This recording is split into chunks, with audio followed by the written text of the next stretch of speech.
What's the deal with the secret mystery between Jesus and Santa?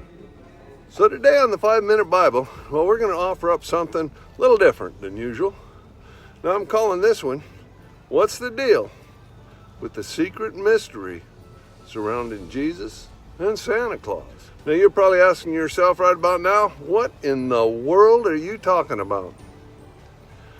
Well, pour yourself an eggnog, sit back, listen up, and you will know. So let me tell you about it. So there I was on this recent chilly morning, sitting in my Barcalounger in front of a crackling fire, just kicking back, enjoying the solitude, when my 9-year-old grandson, Braden, he walked into the room, and he had that look in his eyes, told me my quiet time, well, it was about to come to a screeching halt. Now, don't get me wrong. He's not a rabble-rouser. Nuh-uh. No, not at all. It's a lot worse than that. He's a brainiac. Kid's got brains on top of brains. So what's the problem, right? Well, through the grace of God, I've managed to survive for 70 years, more or less intact. But here's the deal. When you get old, well, people, they start to assume that you're also getting very wise. And the older you get, the wiser you get. Now, I've got plenty of stories that would prove otherwise. But that's a tale for another day. Because today, I'm about to get hit right between the eyes by the curiosity of a 9-year-old boy. Grampy, he says, as he takes the pitcher's mound, I have a really important question to ask you. Okay, there's the wind-up. I'm thinking to myself, the guys at school were talking about Santa. Uh-oh, it's too late to go hide in the workshop now. Well, break continues. Well, some of them are saying, well, Santa isn't real. Some of the others, well, they're not sure. Okay, here comes the pitch. Now, I told them I was going to talk to you because I know you always tell me the truth. Oh, crap. Curveball. Well, hey, come on, he's just 9 years old. He don't know no better. But right then, bam!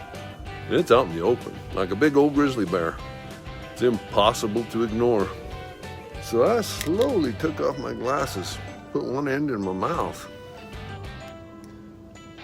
and struck my very best deep thought pose. But you know, I saw those big brown eyes looking up at me with great expectation. Well, even that stupid dog was lying there, staring at me like he had some kind of stake in this conversation. Well, I took my sweet time to think about the question. And I said a quiet prayer to myself for some guidance. You know. And then I jumped right into the deep end. Okay, Bray, I began. And I took my glasses back out of my mouth and I pointed them at him.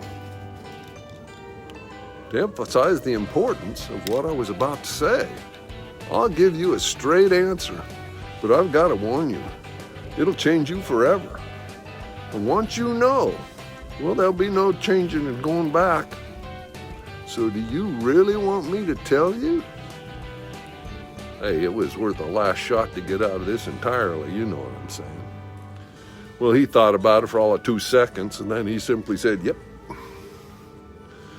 All right, then, I said, this is absolutely positively the truth, the whole truth, nothing but the truth. Yes, Braden, I heard myself say, Santa is actually the real deal. And here I paused for dramatic effect. But I continued, he's not who you think he is. No sirree, Bob. Santa?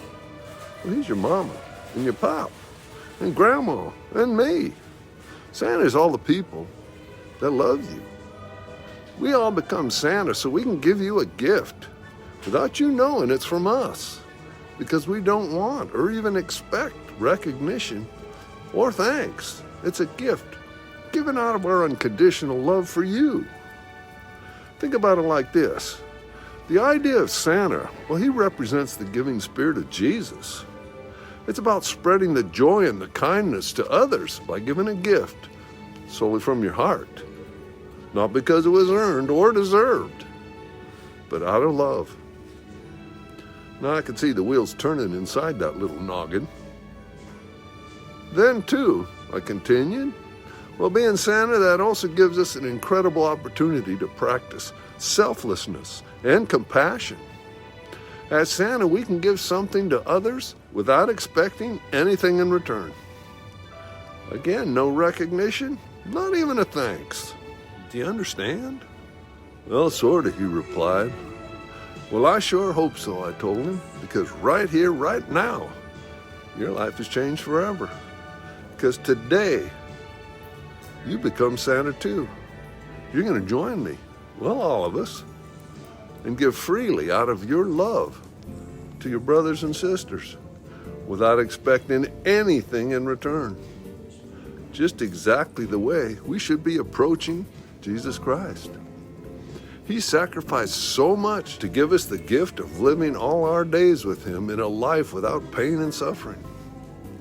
Now that gift he gave us was out of his heart, not because of anything we done. Then too, we can give gifts to Jesus by doing good things for others.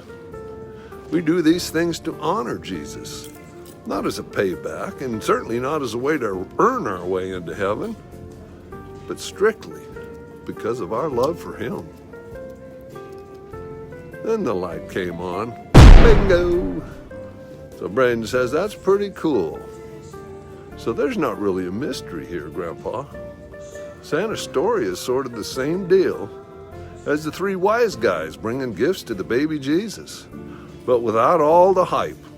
Okay, I told you he was smart. Now, if you enjoyed this, I'd appreciate it if you could give me a thumbs up over there in that left-hand corner. And if you really loved it, maybe you think about sharing that with some of your friends and family. They might enjoy it just as much as you. Then again, what else? What could it hurt? So next week, we're going to return to our normal topics about the Bible. We'll be going over Samuel, and we're going to learn about King David. Now that'd be the same David with David and Goliath. So you don't want to miss those. So you be sure to be here next Wednesday. I'll be here. We'll see you then.